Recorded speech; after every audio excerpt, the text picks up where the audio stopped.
This is the Buried in Work podcast, where we share tips and interview experts to help you simplify estate planning and end-of-life tasks. I'm your host today, Adam Zuckerman, and today we have a very special guest, Tim Yurek. Tim is a highly accomplished financial consultant, a veteran and thought leader in the industry as the founder and CEO of Tier 1 Capital. He has spent over 35 years helping thousands of people across the country achieve their financial goals.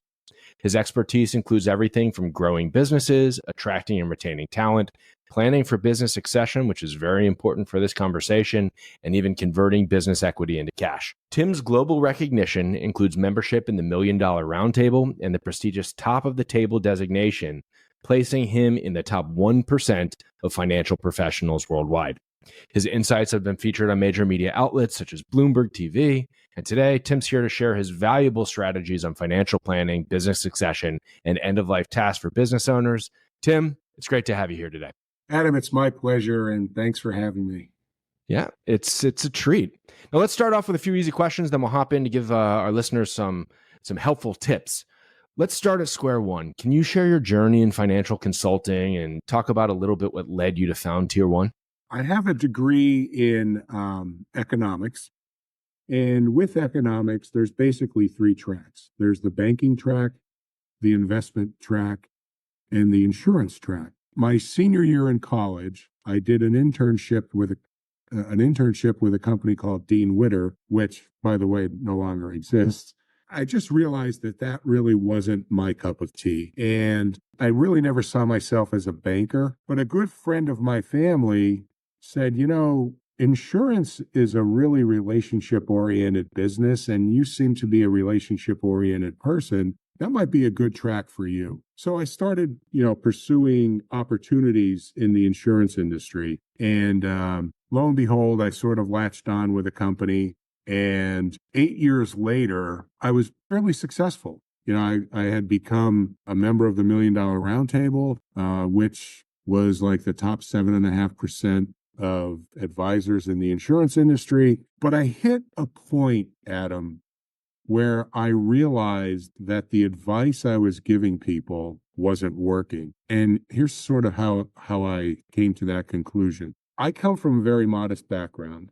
And I think a lot of people who knew us or knew my family would say that we were poor. So in 1993, at Christmas time, I was visiting my parents, and my brother was there, my sister was there, and we were talking about the good old days. And of course, the good old days weren't that good. And so what we were talking about was the time that we went to pick up my dad's pay, and our car wouldn't start. And so as a kid, and I was probably at the time 8, 9, 10 years old, that was very embarrassing. So I remember in 1993, reflecting back on some 20 years ago, we were talking about, I said to my mom, why were we there? And she said, well, we were picking up Daddy's pay. And I said, why didn't you just wait till the next day? And I'll never forget the look she shot me. She said, honey, we needed that money, or they were going to turn off the gas or the electricity or the phone or something. And it was right there that I realized, it was sort of like a baseball bat hit me across the forehead. I said, oh my God, I'm like in the top 7% of insurance advisors, and I'm living pay to pay. I'm broke because I'm living the advice I'm giving. Mm-hmm. It became clear to me two things. Number one, we are trained to believe that the reason we're not getting ahead financially is because we don't earn enough income. And nothing could be further from the truth.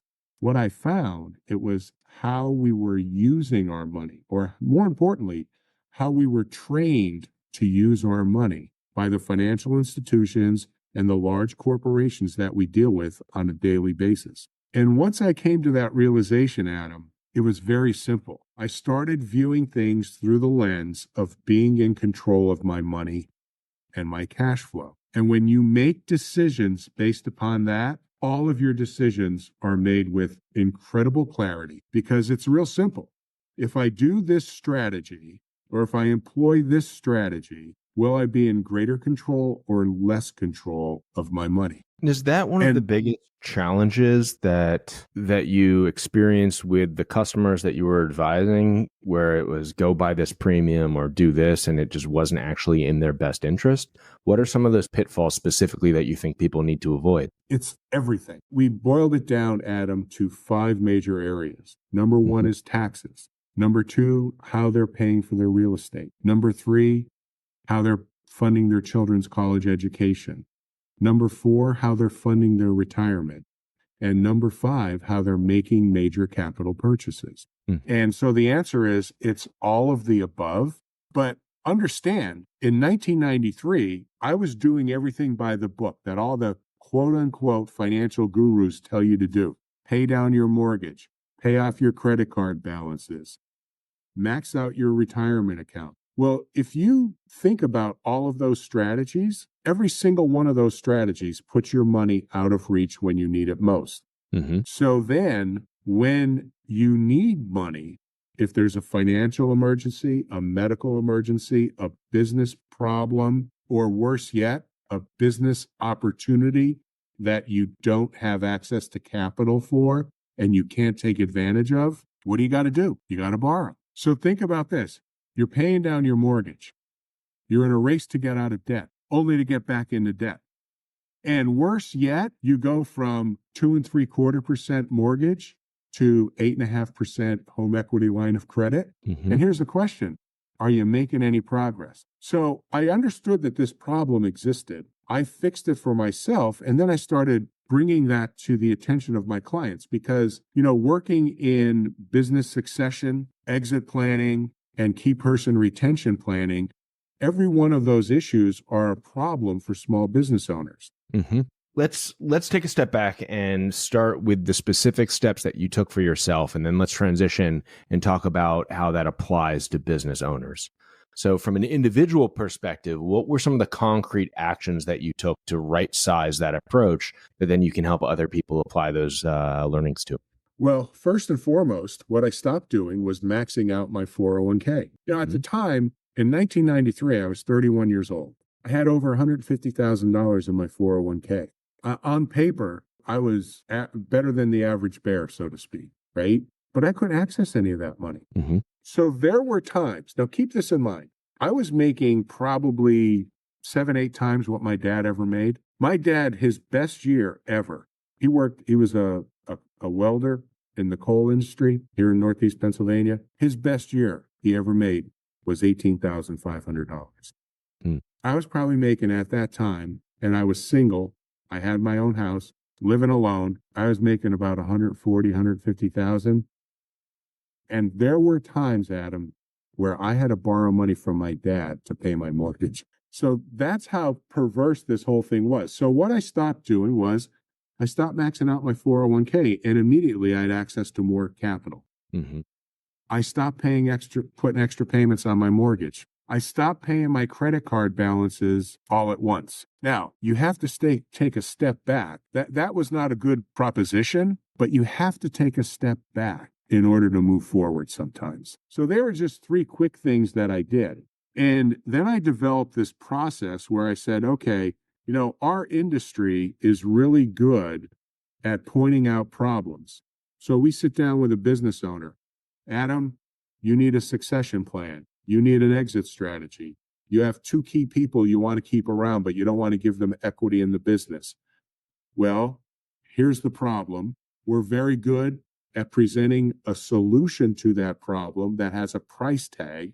So we point out the problem, we provide a solution with a price tag, but then our industry stops and falls short because everybody wants to solve the problem. They just don't have the cash flow to pay for it.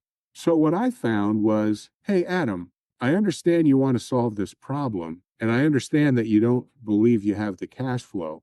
What if I were to tell you that the solution here is, I'll just throw a number out, $25,000 per year, but I have already identified $30,000 of free-flowing cash flow that will recur every year on how you're using your money. We call that the financial golf swing. In that example, where do those extra savings for the FCF, the free cash flow, come from? Well, again, it's all in their, it's on how they're using their money. So I think if I give you a concrete example of somebody that we helped, I have a client who is in the fuel oil distribution business, and they would purchase a one of these tanker trucks, and the tanker trucks cost $375,000. So what he would generally do is they would buy a tanker truck with a draw on their credit line and then pay it off in 18 months. Mm-hmm. So they had approached me. It was two partners.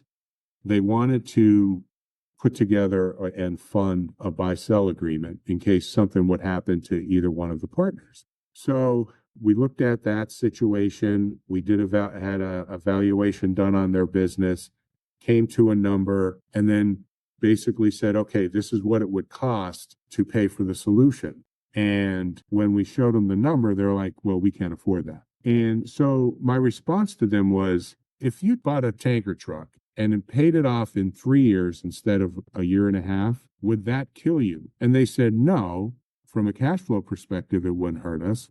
But their concern was, we're going to get buried with paying interest. And I showed them that if they amortize that debt in 36 months instead of 18 months, the total amount of interest they were going to pay, because don't forget, at the time, interest rates were 2.5% for a draw on their credit line. The total interest was like $8,600 for that additional 18 months. And so my response was, is $8,600 worth it to solve your problem if something should happen to either one of your of the partners? And they're like, my God, yeah. Mm-hmm. So there was just one thing. We showed them how to extend the amortization schedule, if you will, on their debt payments. And all of a sudden, it put them in a much better cash flow position. Now, let me get to the part B of that situation. At the time we put this plan together, I said, hey, by the way, now you'll have a bunch of cash value that you could access through these policies that you're using to fund your succession plan. And you could borrow against those, the cash value. And I'll never forget his response was, oh, we would never do that. And I said, well, why do you think his gut reaction was, we don't want to borrow against one of the assets that we currently have possession of? It's a good question. And I think, Adam, the answer to that question is they didn't want to create debt against the death benefit. So that was it. And the other part of that was, a life insurance policy loan at the time was 4%, and they were borrowing from the bank at 2.5%. They looked at that from a perspective of interest rates, which, by the way, it's not about interest rates, but they looked at it from the interest rate perspective and said, we wouldn't do that.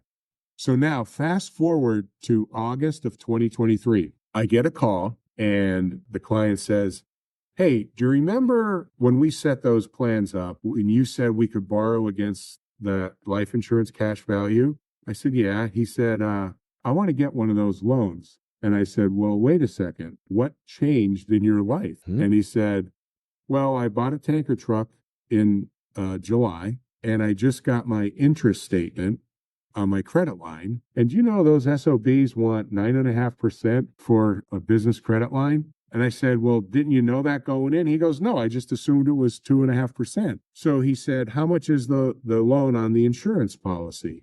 And it was 5.5%. And he said, well, I want one of those loans. So I said, well, listen, I could get you that loan, no problem, with a phone call, but I want you to call the company. I want you to get the loan because I want you to realize how and see how easy this is. And this is what people don't realize. When you go to a bank, you're asking permission and seeking approval to get a loan. When you're borrowing against your cash value in a life insurance policy, you're giving an order. And that is not a small distinction. And when people see how simple it was, so I just said to him, Chris, after you get the loan and the money's in your account, I want you to call me. So I gave him all the instructions. He did everything he had to do. And 3 or 4 days later, I get a phone call from him. And he said, hey, I just checked my business checking account and there was a deposit there for $375,000. I said, well, I told you that's what was going to happen. He said, I didn't believe you. And they turned it around in literally 3-4 days. That's phenomenal. Yeah. And, and they're charging you simple interest. So instead of compounded interest, I mean, it is a beautiful system once you get it set up and running. So the answer to your question is, what I did was develop the 4-step strategy or a 4-step process. The first step is we find the money to pay for the solution to your business planning problem. So think about that. You get to solve the problem with zero or minimal impact on your current cash flow. So that's a win for the business owner. The second step is the hardest step in the process. So we find the money. We identify where you're giving up control of your money.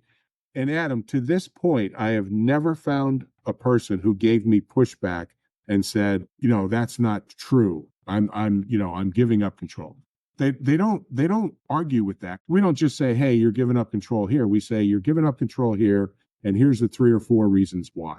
And they get it. The hardest step is the second step. They got to stop doing what they've been doing. They've got to stop doing what all the experts say is the right thing to do. And they got to stop giving away control unknowingly and unnecessarily of their cash flow. And it's a hard habit to break. I got to admit that. The third step. Let me stop you there, and then we'll go to step 3 and 4. There's likely several individuals that are listening to this podcast right now going, could this work for me? My business has this amount of revenue, this amount of expenses. This is my OPEX. This is my CAPEX. Is this approach only good when a company hits a certain threshold of income and revenue?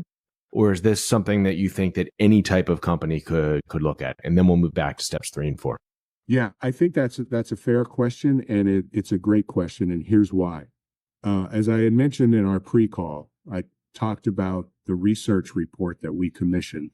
Mm-hmm. And according to Intuit, 61% of small business owners struggle with chronic or cyclical cash flow issues. And 69% of small business owners either lose sleep or sleep less due to cash flow concerns. Now, if you think about this, sleep deprivation is tied to increased stress, and increased stress increases our risk of getting cancer by 200%, and it increases our likelihood of premature death by 20%. Now, this was a next piece of data blew me away. The life expectancy of a small business owner in America is a full 5 years less than the average American. So the bottom line is cash flow issues are literally killing us. And here's the irony, Adam. This is what I found in 39 years of working with small business owners. All of these cash flow issues are self-inflicted. It's how we're using our money. We think, as an entrepreneur, we think that we're never further away than one big deal to having all of our cash flow issues solved. And that's not the case, because we'll find a way to blow that cash in a way that's detrimental to us and our business and advantageous to the financial institutions and the large corporations and the government that we're dealing with. Mm-hmm. So when we look at those cash flow issues, it's across the board. It's a startup company. It's a seasoned company. We worked, I'll throw this in. We worked with a grocery store. There were 5 partners. One of them got sick, and they had been paying his salary for quite some time, many years. And it just sort of got to be a messy situation. So they contacted us and said, hey, we want to figure out a way to buy this individual out. But now the other 4 individuals realized that, hey, that could have been us, and we're not prepared either. So they all needed an exit strategy. Well, when we sat down, we found that the solution to their problem was going to cost $25,000 per month. And they didn't have it, or they said they didn't have it. And again, we looked at the situation, and I'll never forget, the 5 partners were in my conference room, and I'm sitting there with my daughter who works with me and the 5 partners. And I said, well, this is the solution. This is what it costs. I turned to the CFO, how much cash flow can you get your hands on a monthly basis? And she said, if we're lucky and we really tighten our belts, maybe $5,000. Yes, we can't solve this problem. It's a $20,000 shortfall per month. Right. And I said, well, what if I were to tell you that you already have the cash flow the money's already within your current cash flow. You're just using it inefficiently, which the CFO took exception to that. Understandably. She said, right. And she said, I can't believe we don't waste a penny. I said, I'm not saying you're wasting the money. You're just using your money inefficiently. Hypothetically speaking, what are some of the actions that they could have taken in a different supermarket company needing to find an additional $20,000? What can be shifted around? Because we like focusing on specific things that people can take away with examples. So where did you find that? Because $240,000 a year, that's a lot of money. Yeah, for sure. So in this situation, again, it was how they were paying down their debt. They had 3 loans. I think this will sort of open people's eyes. So they started their business 25 years ago. They opened and they had no money.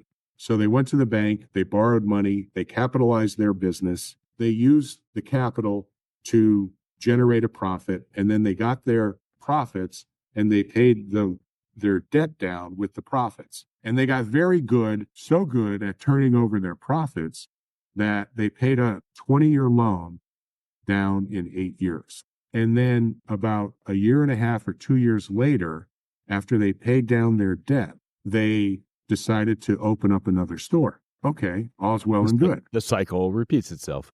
Right. So here's how I positioned this whole thing. I said, okay, when you borrowed money for the first store, what bank did you use? And they named the bank. And the next question was, when you opened the second store, what bank did you use? Well, it was the same bank. So here was the question that sort of got their eyes open to maybe they were using their money inefficiently. My question was real simple. When you borrowed for the second location, whose money did the bank loan you? Your own money that you paid them back with. Yeah.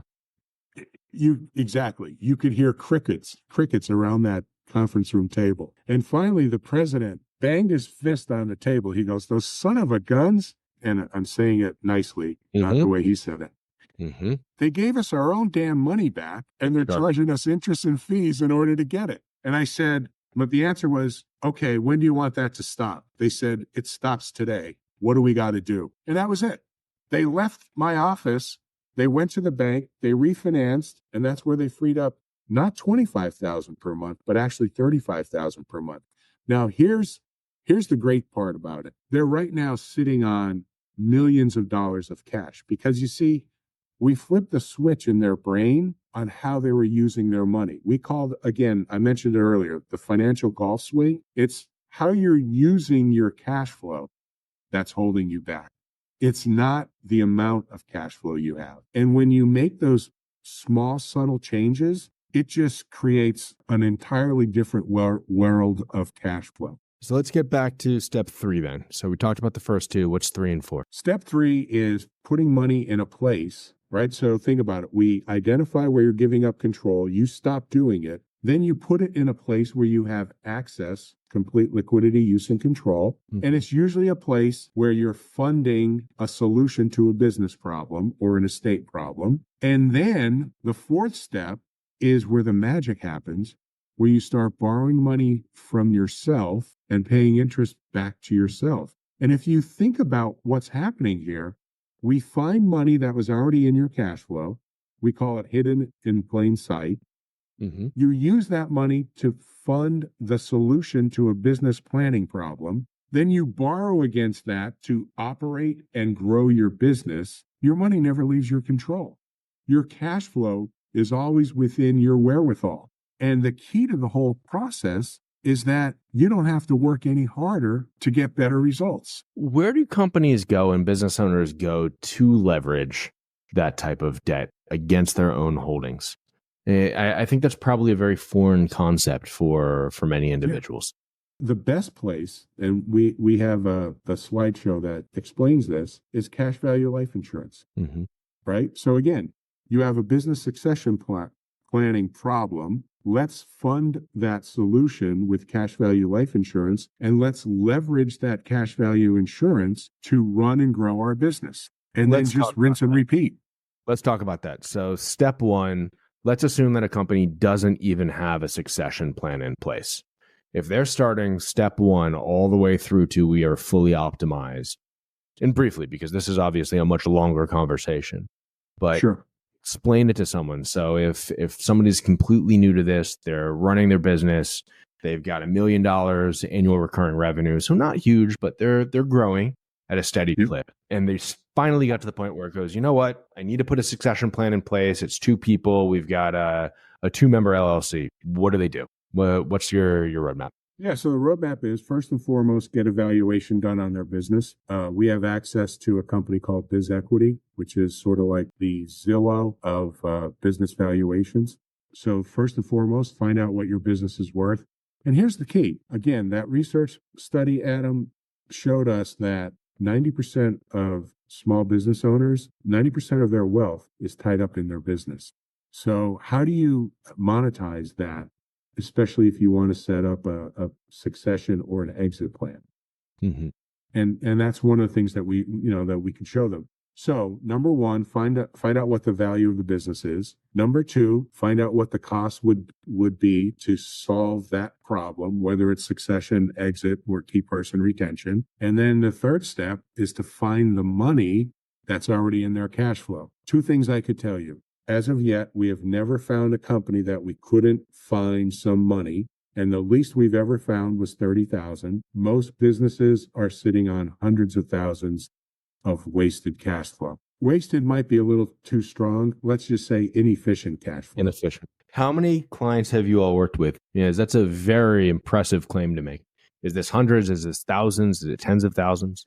I would say it's thousands. All right. 39 years, been doing this since this process since 1993. So it's definitely thousands. Amazing. And the key is, so think about what we're doing. We're getting $1 that maybe was used for funding retirement, or $1 that was being used for retiring some of your debt. Mm-hmm. And now we're getting that same dollar to continue to do what it was doing, but now it's also solving a planning problem, and it's showing you we're using those same dollars to run and grow your business. So you're getting $1 to do 3, 4, or 5 jobs. Mm-hmm. So they go out, they collaborate with you, with someone else, they get their business valuation. How does the valuation impact the next step? Well, obviously the valuation will dictate what the size of the problem, Mm-hmm. right? So you and I are 50-50 partners in a $1 million LLC. So the solution is $500,000 each, right? Mm-hmm. My share is 500, your share is 500. If I get hit by a bus tomorrow, you don't want to be in business with my wife's next husband's attorney. So that's the solution. And the cost is whatever it costs for $500,000 of insurance. Now that could be term insurance, or it could be cash value insurance, depending on the budget. And what's the difference between term insurance and cash value for people that are unfamiliar? Term insurance is basically you get one benefit, and that benefit is if you die while you own the policy. But 2 things. Term is temporary, meaning that it's not a long-term solution, and 97% of all term policies never get paid out because people either get rid of the policy or they convert it to cash value. Cash value insurance, the insurance company makes 2 promises. Number one, they'll pay the death benefit, but your ownership period is extended. And secondly, they also guarantee that if you reach a certain age, let's say age 100 or age 121, the insurance company has to have the equivalent of the initial face amount, the initial death benefit. Let's say in this example, $500,000. The insurance company has to have $500,000 of cash available at your age 100. So in order to do that, they have to build cash value. And by the way, that's sort of what makes this whole process work. You get this perfect compounding, if you will, meaning that every year there's more cash in the policy than there was the year before. And now you could leverage against that. Because when you borrow against the life insurance policy, you're not taking money out of the policy. You're getting a collateralized loan against the equity of your policy. What type of organizations offer those loans? Is it a traditional bank that someone can just walk in, or are there companies that are specializing in understanding what those rates and what those packages look like? Well, insurance companies have a natural package. The ability to borrow against the cash value is a contractual right. Mm-hmm. So it's not like you're asking permission, you're giving an order, as I had mentioned earlier. You could also, instead of accessing the cash value of your policy, you could borrow against the equity of your business or the equity of your home. But again, you have to get permission, and the bank could call those loans at any time. And I Which think is another. the question that I'm asking is, if somebody's sitting on one of those policies and they do want to give that order, who are they giving that order to? Who are they working with? Who deposits that money back into their bank account? So what's that unknown factor for them? That's a great question, because a life insurance policy loan is unstructured, which means you get the loan because it's a contractual provision, but nobody's going to put a gun to your head to say, okay, Adam, you got to start paying back, $800 per month. You determine the terms and conditions of how you pay the loan. When you say, give me this money, are you going on your own to the insurance company that has the policy where you've already paid in and they're paying out of that? Or is it another company that's saying, oh, you have this policy, we're going to pay you, and then you pay us back based on what's withdrawn? So I'm trying to remove that ambiguity of what that right is, because you're right. It is an order. They have to do it because it is yours, but are you working with a third party, or is it a two-party relationship, the entire process? It's definitely a two-party relationship. It's you, the owner of the policy, calling the insurance company and saying, I've got $400,000 of cash. I want to take a $375,000 loan. You fill out a form, but again, it's not like the form is not, they're not asking the amount of income. They're not asking you what you're going to do with the money. Mm-hmm. You're just basically, the form is saying, this is how much I want, and this is where I want you to deposit it. After that happens, so we have a $400,000 loan.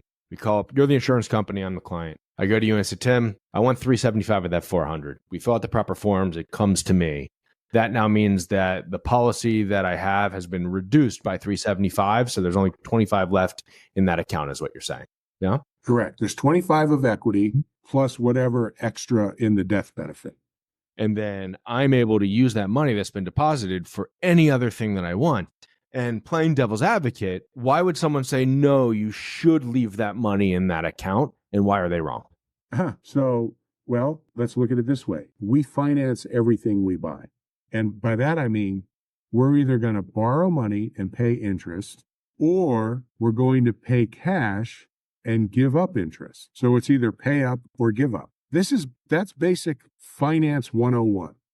We finance everything we buy. The problem is, most business owners sit back and say, okay, here's an example. I'm going to buy a $30,000 vehicle. I'm going to finance it at 5%. My payment is $566 per month. I'm going to pay back $33,968. So I'm paying $39.68 in interest. I see that because when I go to the dealership and I buy the vehicle, they have to disclose how much interest I'm paying. I see the $39.68 and I obsess over it. And I want to get out of that interest or pay as little of interest as possible. So what do? I accelerate my amortization schedule. I pay it off quicker. Now, the best way, if that's my thinking, paying interest is bad, the best way would be to pay no interest. Mm-hmm. So now, the way you do that is to pay cash. But in order to pay cash, you have to first save. Now, if you were able to save $30,000 and you paid cash, true, you would save $39.68 in interest paid. But the next question should be, how much interest am I giving up? Mm-hmm. And now, if you look at, what if you could earn 5% on your savings? Now your savings at 5% compounded would have grown in 5 years to $38,501. So if I finance, I'm out $39.68, but if I pay cash, I'm out $85.01. People who pay cash never see the interest they don't earn. And because of that, they ignore it. But that doesn't mean it doesn't exist. And they lose out on the net present value, not only of the cash that they have, but also of the interest that they miss out on. That's a very good point. And if you don't have the funds in your pocket or in your account, you can't put it to work for you. Right. So here's the deal. If I finance, I'm out $39.68. But if I pay cash, I'm out $85.01. So how do I make the purchase? That's the key. And still come out ahead. Well, if I borrow against my cash value, that's earning 5%. I still get the 8501. And I'm going to pay that loan to the insurance company over a 5-year period and amortize it at 3968. So it's the same cash flow, it's the same growth, but now instead of being out 8501 or out 3968, I'm actually ahead by roughly 4501.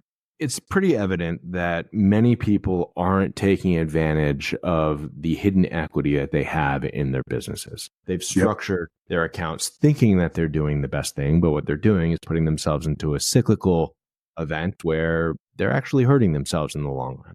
Tie everything back to estate and succession planning. What's the one or two big takeaways that if you first sit down with a business owner that has no understanding of any of this, that you can say, this is what you need to know, let's get started? So what are those takeaways? So I think that the key takeaway is, again, the research that we did said that over 2/3, I think it's 68% of small business owners want to have a succession or exit strategy.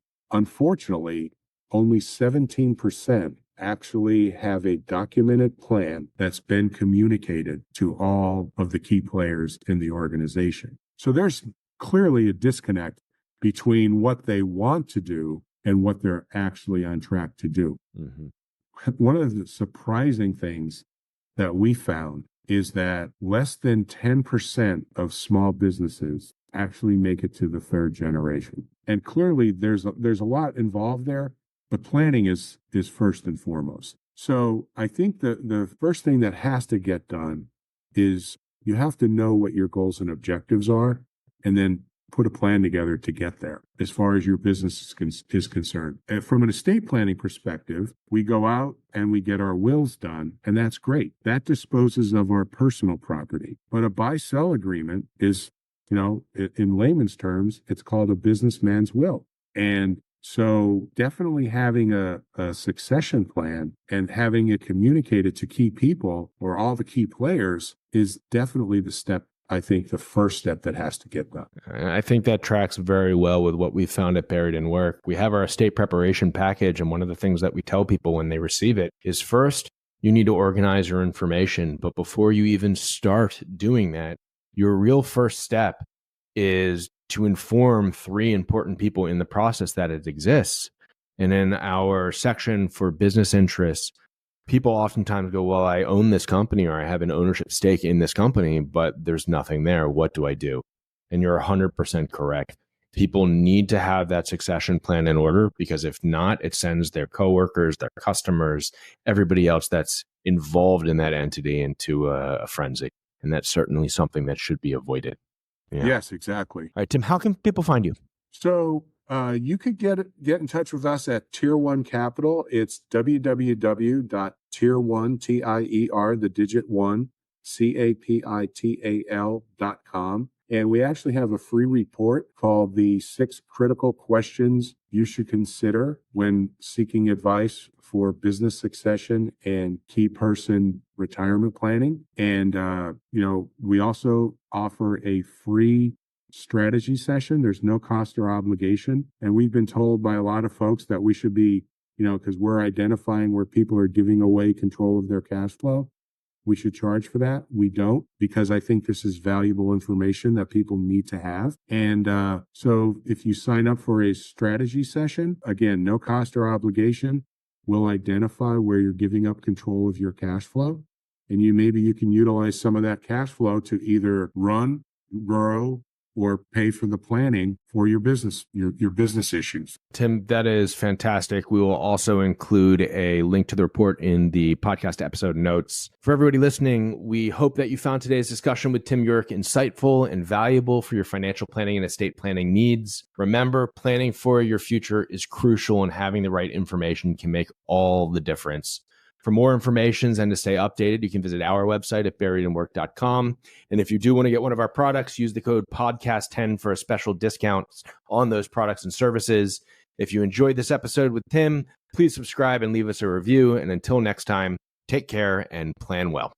Thanks for listening to another episode of the Buried in Work podcast. Remember, you can save 10% on our estate preparation package and games with code podcast10 at buriedinwork.com.